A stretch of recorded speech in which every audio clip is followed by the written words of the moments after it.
रमा का विवाह एक प्रतिष्ठित और संपन्न परिवार में तय हुआ, तब मन में अजीब सी कशमकश थी कि मेरी उम्र तो छोटी है, इतना बड़ा संयुक्त परिवार है, मैं कैसे सामंजस्य बैठा पाऊंगी।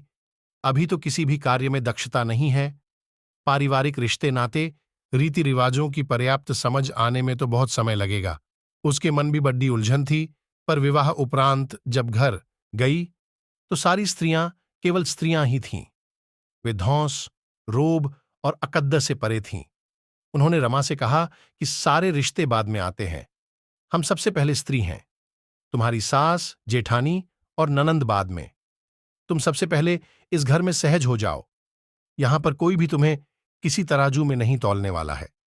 वह अपनी हर छोटी से छोटी समस्या परिवार में रहने वाली स्त्रियों को बताती और सभी मिलजुल कर उस समस्या का समाधान करते। वहां पर सभी का सबसे बड़ा गुण माफ करना था। पुरानी बातों को छोड़कर कुछ नया सोचना था। सभी अपने कार्यों में व्यस्त रहते थे।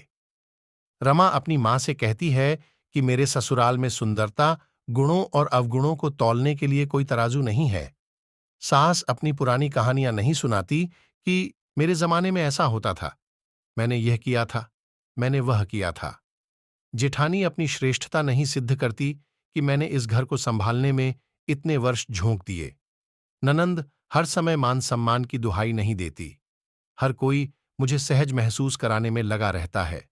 मां, यदि हर परिवार में ऐसी ही परंपरा स्थापित हो जाए तो हर लड़कियों ने परिवार को आसानी से अपना लेगी।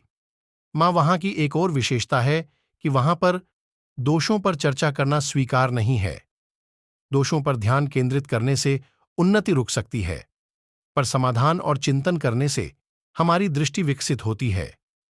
वहां पर अपनी गलती को स्वीकार करके हल्का महसूस करने पर भी बल दिया जाता है। मां, मैं भी अब अपने ससुराल के सहयोग के साथ आगे बढ़ना चाहती हूं। अपनी सोच को उदार बनाना चाहती हूं। मां रमा के वाक्य सुनकर मन ही मन उस परिवार के प्रति धन्यवाद और मन से दुआएं दे रही थीं, जिस परिवार ने उसकी बेटी की जिंदगी आसान कर दी। कभी कभी दुआएं भी बरकत पैदा करने में सहयोगी होती हैं। शायद रमा के ससुराल की भी यही खासियत थी।